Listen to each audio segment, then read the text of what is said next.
Servus, ich bin der Alex. Ich zeige euch heute den Loop Choke. Das ist ein Choke, den ich sehr gerne mache. Seit Blaugurt-Zeiten bekomme ich den sehr, sehr viel auf Turnieren, immer wieder. Und ich zeige euch zuerst den Choke an sich, wie man ihn bekommt, wie man ihn finisht, was die richtigen Grips sind. Und dann zeige ich euch noch zwei Setups, die ich sehr gern verwende und die immer wieder sehr zuverlässig für mich klappen. Okay, wir fangen an mit dem Choke an sich, wie wir den bekommen und wie wir ihn beenden.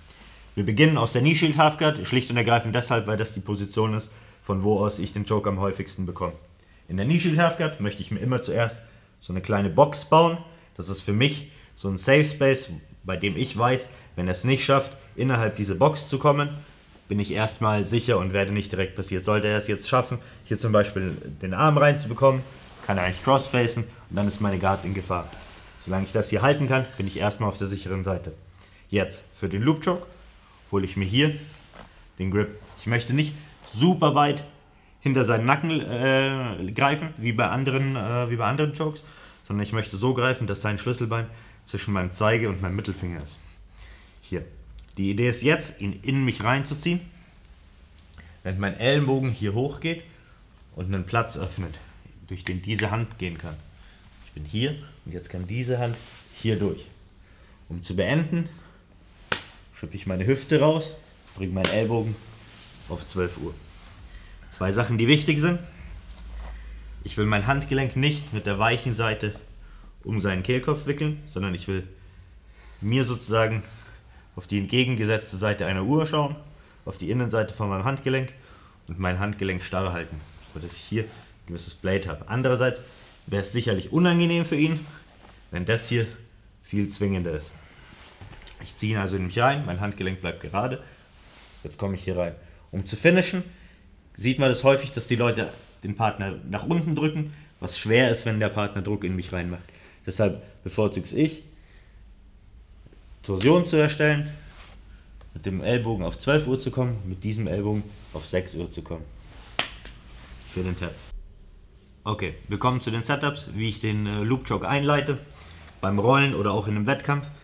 Im Prinzip die erste Variante ist super simpel und sehr, sehr zuverlässig. Ich versuche dem Partner zu suggerieren, dass ich auf gar keinen Fall hier möchte, dass er die Distanz schließt. Das klappt sehr, sehr zuverlässig gegen Leute, die Druck machen wollen, die unbedingt hier nahe kommen wollen, die vielleicht den Crossface jagen wollen, genau, die hier sehr viel Druck machen. Ich bleibe mit meiner Hand hier immer starr, bis ich merke, dass er maximalen Druck hier aufgebaut hat. Dann knicke ich meinen Arm freiwillig ab, ziehe ihn rein und jetzt habe ich hier wieder die Lücke, um die zweite Hand durchzuschießen. Alles andere bleibt gleich. Dieser Ellbogen auf 12 Uhr, der Ellbogen auf 6 Uhr, Handgelenk bleibt starr und meine Hüfte kommt raus. Okay, wir kommen zum zweiten Setup. Das verwende ich immer dann, wenn der Partner relativ konservativ mit seinem Schwerpunkt hinten bleibt und keine Anstalten macht, Druck in mich reinzumachen. Ich setze den Grip hier für den Loop Choke und die zweite Hand geht häufig an die Hose. Ist kein Muss, hilft mir aber ein bisschen, das Setup anzugreifen. Was ich dann mache ist, ich gebe meinen Knee Shield hier auf und bringe meine Beine zusammen. Ich drehe meine Hüfte auf die andere Seite, um hier den Post zu erzwingen. Jeder normale Sportler würde von jetzt versuchen zurückzukommen und seine Base wieder zu haben.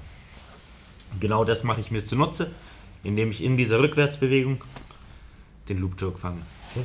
Ich komme hierher, ziehe ihn rüber und im Zurückkommen schieße ich den Loop Choke. Von hier aus alles wie gehabt, Hüfte nach draußen, 12 Uhr, 6 Uhr für den Tag.